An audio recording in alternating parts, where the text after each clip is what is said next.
Murrey was a young woman on the cusp of her future. Born on May 4, 1982, she was a 21-year-old nursing student at the University of Massachusetts Amherst at the time of her disappearance. She grew up in Hanson, Massachusetts, a bright and athletic individual who excelled in high school track. Friends and family described her as a determined and capable person, someone who seemed to have a clear path ahead of her. She attended the United States Military Academy at West Point for a short period, then transferred to UMass Amherst to pursue a career in nursing. She was one of 5 children, and her family remained a central part of her life. Beneath the surface, there were signs of personal struggles. In the months before her disappearance, Maura faced a few significant hurdles. In November 2003, she was charged with improper use of a stolen credit card, a minor offense that was set to be dismissed with good behavior. A more telling incident occurred just days before she vanished. On Thursday, February 5, 2004, while working her campus security job, she reportedly had a very emotional, near catatonic breakdown. The weekend before she disappeared was particularly eventful. Her father, Fred Murrey, visited her in Amherst on Saturday, February 7th.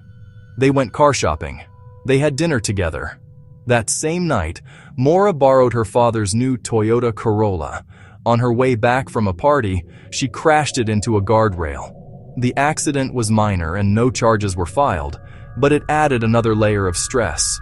Her father handled the insurance logistics and planned to return the following week with forms. These details paint a portrait of a person, not just a name in a file, navigating school, work, and family. She was a daughter. She was a sister. She was a student with dreams and aspirations. She was also dealing with recent legal trouble. She was dealing with a car accident. She was dealing with a moment of profound emotional distress. The mix of apparent stability and underlying issues makes her story perplexing.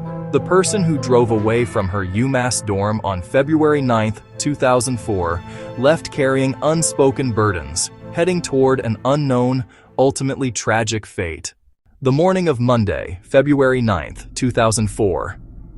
The day began with precise, strange actions that felt methodical and deceptive. At 1:00 p.m., Mauramurray sent an email to her nursing school faculty and work supervisor.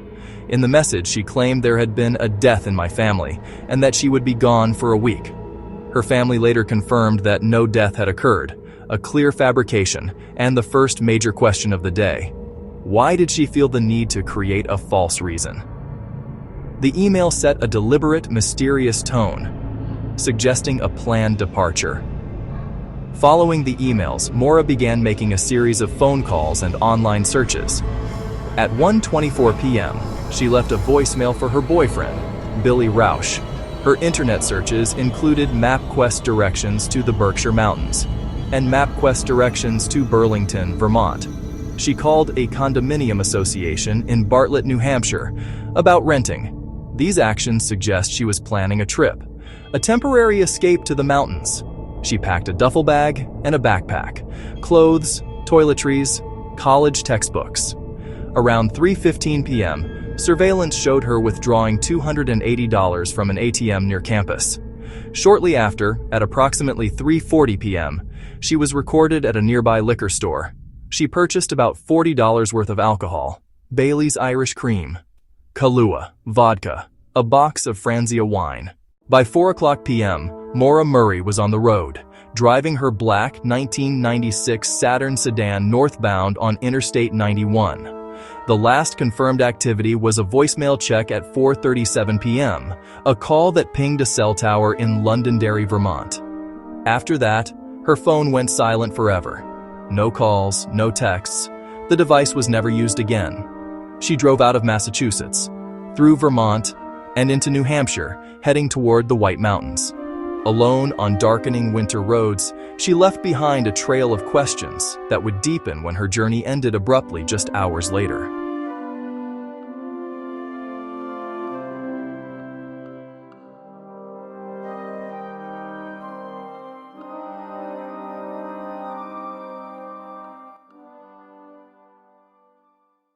The final known chapter of Maura Murray's journey unfolded on a desolate stretch of Route 112, also known as Wild Amonuasuk Road in Haverhill, New Hampshire. At approximately 7:27 p.m., a local resident named Faith Westman heard a loud thump outside her house. Looking out her window, she saw a car positioned awkwardly against the snowbank on the sharp hairpin turn near her property.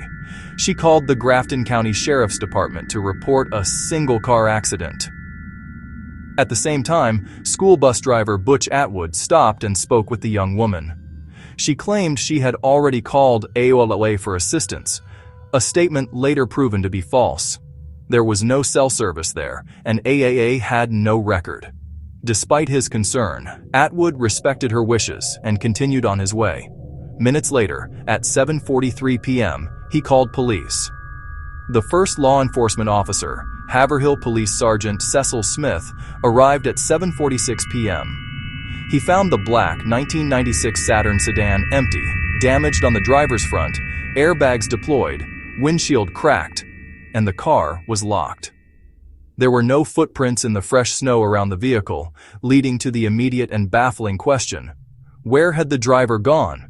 Inside, investigators found an open container of alcohol, a box of Franzia wine, a way card, blank accident report forms, her textbooks, clothes, and makeup. But her debit card, credit cards, and cell phone were missing. In the immediate aftermath of the discovery of the abandoned Saturn, the official response was measured. That uncertainty shaped everything that followed. Haverhill police treated it as a standard missing person case, but believed Maura might have left voluntarily.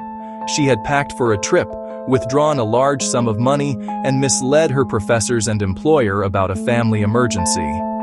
Police issued a bolo with Maura's photo, but the urgency wasn't the same as for a suspected abduction. Officers thought she might be hiding, possibly with friends, or had walked away to start a new life. Some considered suicide. Her family rejected that theory outright.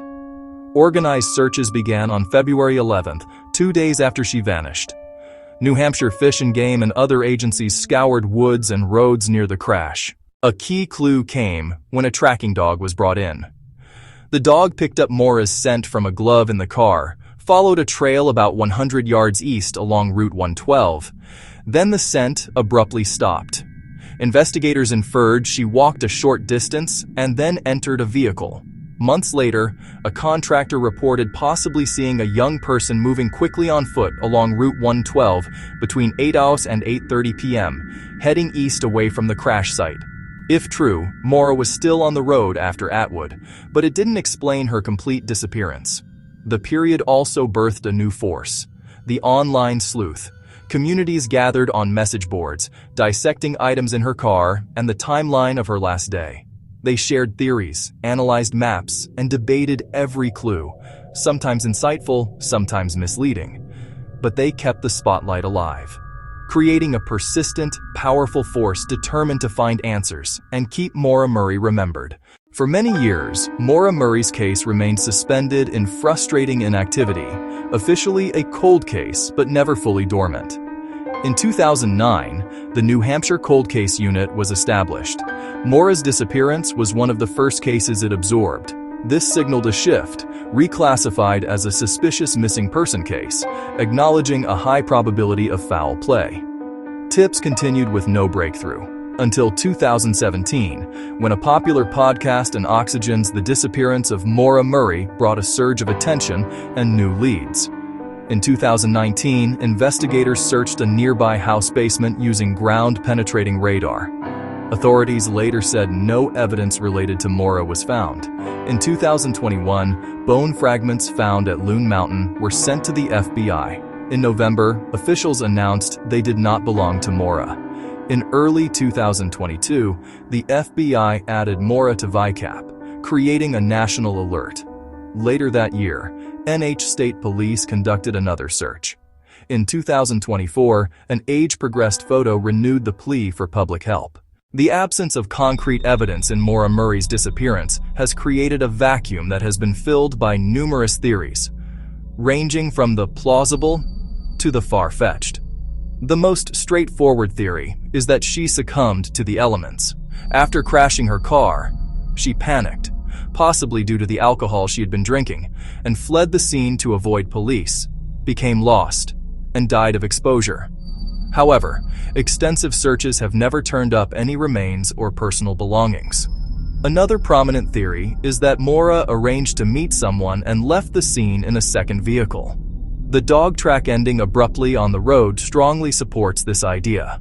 A darker version suggests she accepted a ride from a stranger, an opportunistic predator. A third theory suggests Maura staged her own disappearance to start anew, possibly with help, even in Canada. While compelling, it's grown less likely with time. The case became a landmark in true crime and citizen investigation, illustrating both the power and pitfalls of crowdsourced sleuthing. Those conversations generated leads and kept pressure on law enforcement, while a family endures uncertainty. Her disappearance is a haunting reminder of how quickly a life can be erased, leaving behind only fragmented clues and a family locked in perpetual uncertainty. Today, the case remains open and active, a puzzle with a missing centerpiece, and the search for answers continues. If you have information about Maura Murrey, contact New Hampshire State Police or your local authorities.